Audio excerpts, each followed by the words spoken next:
പെണ്ണ് കാണാൻ വരുന്ന പെണ്ണിനെ കാണൽ എങ്ങനെയാണ് മുസ്ലിമേ? എങ്ങനെയാണ് പെണ്ണ് കാണേണ്ടത്?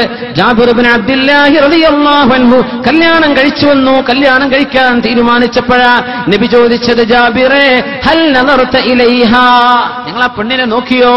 ഇല്ല നബിയെ. ഉൻദുർ ഫഇന്നഹാ അജ്ദറു അൻ യുഅ്ദമ ബൈനകുമാ, നിങ്ങൾ സ്നേഹത്തോടെ മരണം വരെ ജീവിച്ചു പോകാൻ നിങ്ങൾ കല്യാണം കഴിക്കാൻ പോകുന്ന പെണ്ണിനെ ഒന്ന് നോക്കൽ നിങ്ങൾക്ക് സുന്നത്തുണ്ട്. എന്ത് നോക്കൽ സുന്നത്തുണ്ട്? എത്ര വരെ പഠിച്ചു എന്ന് ചോദിക്കൽ സുന്നത്തല്ല, ഹറാം. അങ്ങനെ ഉണ്ടായിട്ടുണ്ടോ പടച്ചോന്? ഞാൻ എത്ര കഥ അരമണിക്കൂറാണ് ഞാൻ സംസാരിച്ചത് അല്ലേ? എന്ത് നിക്കാഹേ മഅ മഹ്റമിൻ, ഈ പെൺകുട്ടിയെ നിക്കാഹ് ചെയ്യാത്ത കാലത്തോളം ഒരു അന്യ പുരുഷന് സംസാരിക്കൽ ഹറാമാണ്. പക്ഷെ ഇവളെ കാണൽ ജായിസായത് ഇവളെ കല്യാണം കഴിക്കാൻ ഇടയാകുമല്ലോ, സാധ്യതയുണ്ടല്ലോ. അതുകൊണ്ട് കാണൽ ജായിസ. എന്താ കാണേണ്ടത്? എന്താ കാണേണ്ടത്? അൽ വജ്ഹു വൽ കഫൈൻ, മുഖവും മുൻകൈയും അവൻ നോക്കൽ ജായിസാണ്. മുഖം കണ്ടാൽ സൗന്ദര്യം മനസ്സിലാകും, കൈ കണ്ടാൽ തൊലിനിറവും ശരീരത്തിന്റെ ലാവണ്യവും മനസ്സിലാകും. ഇത് തിരിയാത്തവൻ കല്യാണം കഴിക്കണ്ട. കണ്ടത് ഇത്രയൊന്നും കണ്ടാ പോരാ. അങ്ങനത്തവൻ നീ കല്യാണം കഴിക്കണ്ട, നീ രോഗിയാണ്.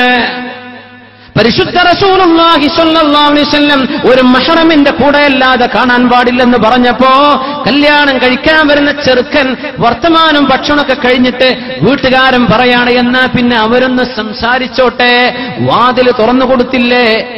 ഈ കാണാൻ വന്ന ചെറുക്കനും പെണ്ണും ഒറ്റക്കൊരു റൂമിലാവൽ ഹറാമാണെന്ന് പറഞ്ഞിരിക്കെ ഈ പെണ്ണിന്റെ വാപ്പ കൂടെയില്ലാതെ, ഈ പെണ്ണിന്റെ ആങ്ങള റൂമിൽ കൂടെയില്ലാതെ ഒരു പെണ്ണിനെ കാണിച്ചു കൊടുക്കൽ ജായിസല്ല മുഅ്മിനെ. അള്ളാഹുവിന്റെ നിയമമാണ് ഞാൻ ഈ പറയുന്നത്, നാട്ടിൽ നടക്കുന്ന നാട്ടുനടപ്പല്ല. അള്ളാഹുവിന്റെ നിയമം ഇതാണ്, ഇത് പാലിക്കാനാവമൻ യുതിഇല്ലാഹ വറസൂലഹു, അള്ളാഹും റസൂലും പറഞ്ഞതനുസരിച്ചാൽ ഫഖദ് ഫാസ ഫൗസൻ അദീമ, വമ്പിച്ച വിജയം അവർക്കാണ്. ഇങ്ങനെ ഹലാലിൽ തുടങ്ങേണ്ട കല്യാണമാണ്. സംസാരിച്ചുകൊണ്ടും കഥ പറഞ്ഞിട്ടും തുടങ്ങിയത് അവിടെ തന്നെ ഹറാം ആരംഭിച്ചില്ലേ? ഈ കല്യാണത്തിൽ പിന്നെ എങ്ങനെയാ ബറക്കത്തുണ്ടാവുക? വാപ്പ ഇത് പഠിക്കണം, ഈ മസ്അല. ഉമ്മ പഠിക്കണം മസ്അല. പ്രായപൂർത്തിയായ പെണ്ണിനെ ഒരാണ് കൂടെ, ഒരു മഹ്റം കൂടെയില്ലാതെ, അവരുടെ വാപ്പയോ മുതിർന്ന ആങ്ങളമാരോ കൂടെയില്ലാതെ കല്യാണം കഴിക്കാൻ പോകുന്ന ചെറുക്കന് പോലും സംസാരിക്കൽ ജായിസല്ലെന്ന് വന്നാൽ നിശ്ചയം കഴിഞ്ഞ പെണ്ണിനെ എങ്ങനെയാ നീ ബൈക്കിലിരുത്തി കൊണ്ടുപോകുന്നത്? നിക്കാഹ് ചെയ്യാത്ത പെണ്ണിനെ എങ്ങനെയാ നീ ഭക്ഷണം കഴിക്കാൻ റെസ്റ്റോറന്റിലേക്ക് കൊണ്ടുപോകുന്നത്? എങ്ങനെയാ നീ ടൂർ പോകുന്നത്? ഹറാമല്ലേ പറഞ്ഞയക്കുന്ന വാപ്പമാരിത് മനസ്സിലാക്കണ്ടേ? ഉമ്മമാരിത് മനസ്സിലാക്കണ്ടേ? ഇത് ദീനിൽ അടിസ്ഥാനമായി അറിയേണ്ട വിവരമല്ലേ? മക്കൾക്ക് പ്രായപൂർത്തിയാകുമ്പോ എന്താണ് അവർക്ക് പറ്റുന്നത്, പറ്റാത്തത്? ഹറാമാണെന്നാ പറയാ. ഹറാം. ഉംറക്കൊക്കെ പോകും പെണ്ണുങ്ങളുടെ കൂടെ നിൽക്കുന്ന ഉസ്താദ്മാരുണ്ട്. ഞാൻ പറയാണത്, ഇവരല്ലാതെ ഉംറക്കൊന്നും അമീറാകാൻ പോകണ്ട. പെണ്ണുങ്ങളുടെ ഒരു സംഘത്തിന്റെ കൂടെ നിന്ന് ദുആ ചെയ്യുന്നുണ്ട്. മക്കയിലും മദീനത്തും പെണ്ണുങ്ങളൊരു സംഘം ഉസ്താദിന്റെ കയ്യിനോട് ചാരി നിന്ന് വെറും പെണ്ണുങ്ങൾ മാത്രം, പെണ്ണുങ്ങൾക്ക് മാത്രമുള്ള ഒരു ദുആ. ആ പെണ്ണിന്റെയും ഈ അമീറായി വന്ന ഉസ്താദിന്റെയും ഇടയിൽ ഒരു മറ പോലുമില്ലാതെ അള്ളാന്റെ ഹറമിൽ വെച്ച് ചെയ്യുന്ന തെറ്റാണത്. മസ്അല പഠിക്കാതെയോ ഇൽമില്ലാതെയോ അള്ളാന്റെ ഹറമയിലേക്ക് ആളെ കൊണ്ടുപോയി കാശുണ്ടാക്കണ്ട. അത് ഹറാമാണ്, ഹറാമാണ്. ഒരകൽച്ച പോലുമില്ലാതെ, അകലം പോലും പാലിക്കാതെ ഒരു പണ്ഡിതനോ അമീറോ എന്ന് പറഞ്ഞ് തന്റെ ഉസ്താദിന്റെ കൂടെ നിൽക്കൽ പോലും ഹറാമാണെങ്കിൽ പെണ്ണുങ്ങളെ മനസ്സിലാക്കിക്കോ, ഒരന്യ ആണിന്റെ കൂടെ, ഒരന്യ പുരുഷന്റെ കൂടെ നിൽക്കുന്നതോ കറങ്ങുന്നതോ സംസാരിക്കുന്നതോ ഫോൺ വിളിക്കുന്നതോ ഹറാമല്ലേ?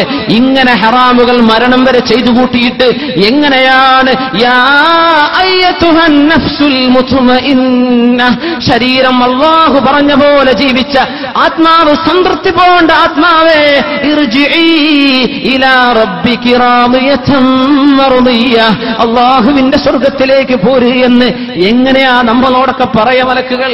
എങ്ങനെ പറയാൻ പറ്റും?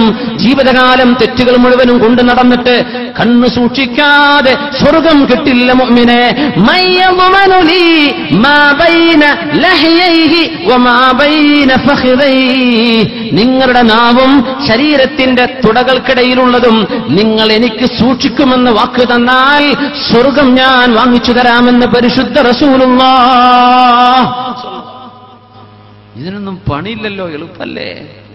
ആരെങ്കിലും മൻ ഗളള ബസറഹു അൻ മഹാരിമില്ലാഹ് റസഖഹുല്ലാഹു ഇബാദതൻ യജിദു ഹലാവതഹാ. അല്ലാഹു നോക്കൽ ഹറാമാണെന്ന് പറഞ്ഞ ഒരു കാര്യത്തിലേക്ക് കണ്ണു പോയപ്പോഴേക്കും അസ്തഗ്ഫിറുല്ലാഹ് എന്ന് ചൊല്ലി പിന്മാറിയവൻ നെറ്റിലൊരു സൈറ്റ് ഓപ്പൺ ചെയ്തു കഴിഞ്ഞാൽ എത്ര ഖുർആനിന്റെ സൈറ്റ് ആണെങ്കിൽ പോലും അവിടെ പോപ്പപ്സുകൾ വരും, പരസ്യങ്ങൾ അന്യ പെണ്ണുങ്ങളുടേത് വരുന്നില്ലേ? പിന്നെണ്ടോ ബാക്കി സൈറ്റുകളൊക്കെ? സെൻസർ നടക്കുന്നുണ്ടോ? എന്നിട്ട് മനുഷ്യന്റെ സെക്കൻഡുകളിൽ തിന്മകൾ ഇങ്ങനെ മനുഷ്യനെ ബംബാർഡ് ചെയ്തുകൊണ്ടിരിക്കുമ്പോ ഓരോ തിന്മയിലേക്കും കണ്ണ് പോകുമ്പോഴേക്കും അസ്തഗ്ഫിറുല്ലാഹ് എന്ന് പറഞ്ഞാൽ നിനക്കത് കൂലി കിട്ടി, അല്ലാഹുവിൽ നിന്ന് പ്രതിഫലം കിട്ടി.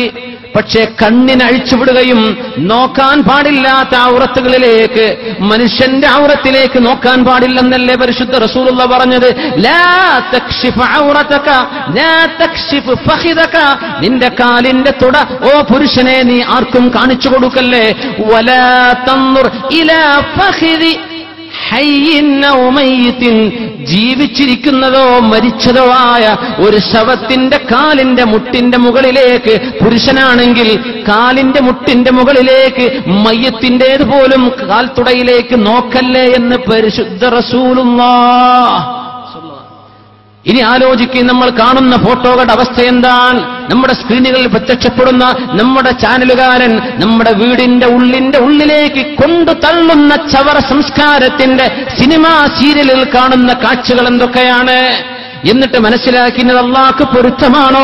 നോക്കല്ലേ എന്ന് പറഞ്ഞിട്ട് എത്രയാ നമ്മളെ നടിമാരെ കണ്ടത്, എത്രയാ നടന്മാരെ നമ്മുടെ പെണ്ണുങ്ങൾ കണ്ടത്, എന്തെല്ലാം ആഭാസങ്ങളാണ് അഭിനയിച്ചത്. അതിന് സമയവും ഊഴവും കാത്തിരിക്കുന്ന പെണ്ണേ, അഷ്റഫുൽ ഖൽഖിന്റെ ഭാര്യമാർ, അവിടുത്തെ ഉമ്മഹാത്തുൽ മുഅ്മിനീനിന്റെ മാതൃകയാണോ ഇത്?